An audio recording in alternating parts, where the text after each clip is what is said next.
প্রিয় দর্শক, 50 জন cycle rider বরফের উপরে ছুটে চলছে প্রথম স্থান দখল করার জন্য। আপনারা দেখতে পাচ্ছেন ইতিমধ্যে বরফের মধ্যে পিছলা খেয়ে একজনের সাথে আরেকজনের সংঘর্ষ ঘটে কয়েকজন ইতিমধ্যে বাদ হয়ে গেছে।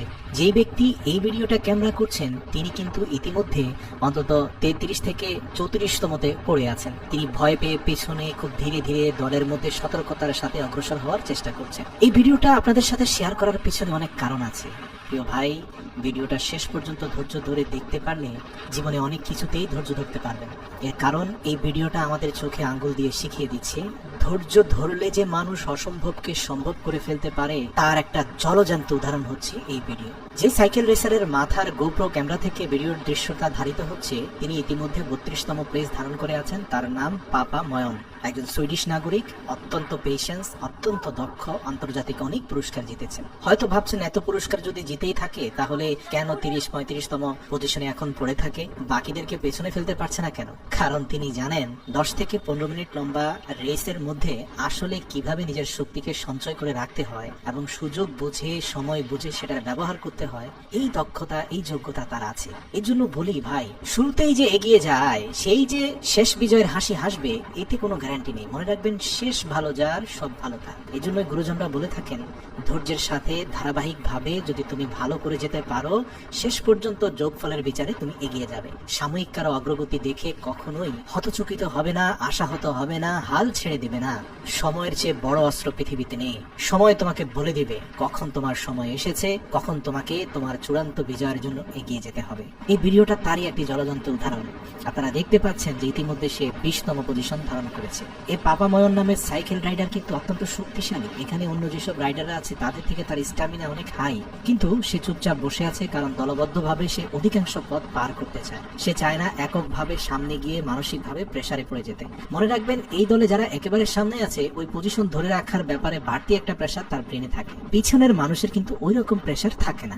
তো এখানে আসলে শারীরিক শক্তির পাশাপাশি একটা মনস্তাত্ত্বিক লড়াই আছে, আর এই লড়াইয়ে যারা জিতে যায় তারা জীবনে অনেক দূর এগিয়ে যেতে পারে। আমি আমার ব্যক্তিগত জীবনে এমন অনেককে দেখেছি যারা স্কুল জীবনে অনেক ভালো ছাত্র ছিল, প্রত্যেকটা সাবজেক্টে তারা A+ পেত, ক্লাসে সবচেয়ে বেশি পরিমাণে ভালো পারফর্ম করতো, প্রত্যেকটা ক্লাস টেস্টে ভালো পারফর্ম করতো, SSC HSC তে গোল্ডেন GPA পেয়েছিল। সেই অনুযায়ী আমার একাডেমিক লাইফের রেজাল্ট খুব একটা ভালো না। খুব একটা ভালো না বললেও ঠিক হবে না, একেবারে হতাশাজনকই বলা যেতে পারে। অর্থাৎ কোনোভাবে পাস মার্ক নিয়ে এগিয়ে যাওয়া, এই আর কি। অনেকেরই আশা ভরসা ছিল যে জীবনে হয়তো কিছুই করতে পারবো না, সামনের দিকের সময়গুলো অনেক কঠিন যাবে, এর তো আসলে ভবিষ্যৎ বলতে কোনো কথা নেই, ঠেলা গাড়ি চালাতে পারবে কিনা তাও জানে না। তো যাই হোক, আসলে আমাদের প্যারেন্টস বা পিতামাতা আত্মীয় স্বজনদের কখনোই উচিত নয় যে প্রতিবেশীর সন্তান বা নিকট আত্মীয়র সন্তান একাডেমিক পরীক্ষায় আশানুরূপ ফলাফল করতে পারছে না তাকে প্রতিনিয়ত ভৎসনা করা, অপমান করা, অপদস্থ করা, এটা উচিত নয়। এটা আপনি ধর্মীয় দৃষ্টিকোণ থেকে বলেন আর মানবিক দৃষ্টিকোণ থেকে বলেন,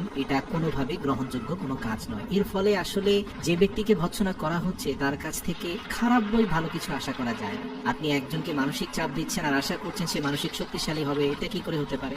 আসলে সবার যোগ্যতা সমান হয় না, আর সময় বলে দিবে আসলে কে কোথায় যাবে। প্রিয় দর্শক, আমি এই সাইকেল রেসের পাশাপাশি এই কথাগুলো এই জন্যই বলছি কারণ এই রেসের সাথে আমি আমার জীবনের অনেক কিছুর মিল খুঁজে পেয়েছি। আসলে সময় এমন একটা অস্ত্র, যারা ধৈর্যের সাথে লেগে থাকে, নিজের উপরে বিশ্বাস রাখে, আর বিশ্বাস রাখে ধারাবাহিকতার উপরে, বিশ্বাস রাখে সৃষ্টিকর্তার উপরে, সব হেরে যাওয়াকে হেরে যাওয়া মনে করে না, আবার পুনরায় ঘুরে দাঁড়াতে পারে। তারা এমন এমন সময় চলে আসবে যখন নিজেদেরকে ঠিকই আবার সোজা করে ফেলবে। এই যে দেখুন, সবগুলো সাইকেল উপরের দিকে ওঠার সময় স্লো ডাউন করেছে, আর এই সময়টার অপেক্ষায় ছিল পাপা ময়ন। পাপা ময়নের শরীরে রিজার্ভ যে স্ট্যামিনা আছে এটা ইতিমধ্যে বাকিদের শেষ হয়ে গেছে।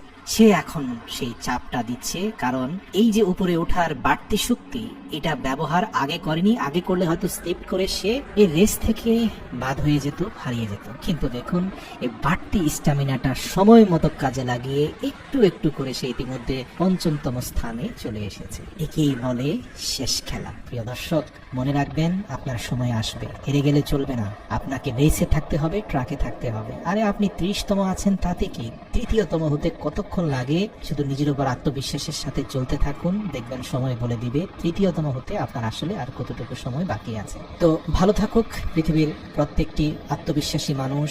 অনুরোধ করব, যে সকল অভিভাবকরা সন্তানদের একাডেমিক পরীক্ষা নিয়ে ভৎসনা করেন, ছোট করেন, তাচ্ছিল্য করেন, সব সময় কম্পেয়ার করেন। মনে রাখবেন, কম্পেয়ার সৃষ্টিকর্তা করেন না, আপনি কেন করেন? যিনি মানুষ বানিয়েছেন তিনি তো কম্পেয়ার করেন না ভাই। তিনি তো বলেন না যে আমি অমুক থেকে তমুককে বেশি বাড়িয়ে দিয়েছি, তুমি কেন বাড়ছো না। যিনি এত নিখুঁতভাবে হাত, পা, নাক, মুখ, চোখ, মেধা শক্তি দিয়েছেন, তিনি যখন একজনের সাথে আরেকজনের তুলনা করছেন না, কম্পেয়ার করছেন না, তাহলে আপনি অভিভাবক হয়ে আপনার সন্তানকে কম্পেয়ার করে কেন ছোট করছেন? প্রত্যেক সন্তান একরকম নয়। আপনার সন্তান হয়তো এ প্লাস পায়নি, কিন্তু সে এমন কিছু জীবনে পেতে পারে যা হয়তো 1000 এ প্লাস পাওয়া মানুষও পাবে না। তাই বলি, সন্তানের উপরও বিশ্বাস রাখুন। মনে রাখবেন, আপনার সন্তানের চূড়ান্ত বিজয়ের জন্য আপনার ধৈর্য ধারণ জরুরি, তার উপরে আপনার বিশ্বাস স্থাপন করাও জরুরি। একটা কথা বলি, আপনার সন্তানের উপর অবিশ্বাস করে আপনি কিছু অর্জন করতে পারবেন না, কিন্তু বিশ্বাস করলে কিছু অর্জন করার সম্ভাবনা আছে। তাই শুধু বিশ্বাসটাই রাখুন, ভেঙে গেলে পুনরায় আবার স্থাপন করুন। এই সুইডিশ পাপা ময়ানকে দেখুন, ইতিমধ্যে সে দ্বিতীয় স্থান অধিকার করে বসে আছে। তো শুরুর 7-8 মিনিট যারা দেখে উঠে চলে গেছেন, পুরো রেসটা দেখেননি, তারা হয়তো জানতেনই না যে 33তম ব্যক্তিটা যে প্রথমে খুব ভয়ে ভয়ে ধীরে ধীরে চালাচ্ছিল, দিন শেষে সে সবার উপরে উঠে যাবে। সত্য বলতে কি, আমার জীবনের সাথে কেন এর মিল আছে? এটা সত্য যে আমি হয়তো সবার উপরে শ্রেষ্ঠ হয়ে যাইনি, এমন কিছু করে ফেলিনি যে নিজেকে স্বঘোষিতভাবে প্রথম দাবি করার মতো বিষয় আমার জীবনে ঘটে গেছে।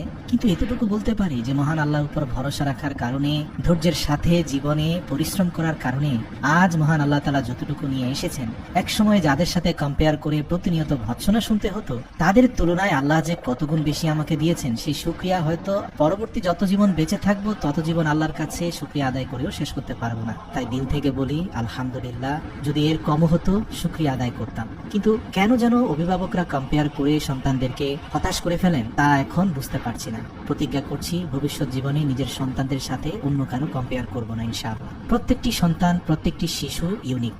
তার হয়তো এ প্লাস পাওয়ার যোগ্যতা নেই, কিন্তু এমন অনেক যোগ্যতা আছে যা হয়তো খালি চোখে দেখা যাচ্ছে না, সময় তা প্রকাশ করে দিবে। বিশ্বাস রাখতে হবে। আপনার সন্তান সৎ কিনা, সত্যবাদী কিনা, ন্যায়পরায়ণ কিনা, এসব নিয়ে কম্পেয়ার করতে পারেন। বলতে পারেন যে তোমার থেকে সে বেশি সত্য বলে, তোমার থেকে সে বেশি অনেস্ট, সে বেশি দানশীল। এসব প্রতিযোগিতা ভালো, কিন্তু পরীক্ষার রেজাল্ট, যোগ্যতা, মেধা শক্তি এসব নিয়ে কম্পেয়ার করবেন না। এটা কিছুই দিতে পারবে না, হতাশা আর গ্লানি ছাড়া।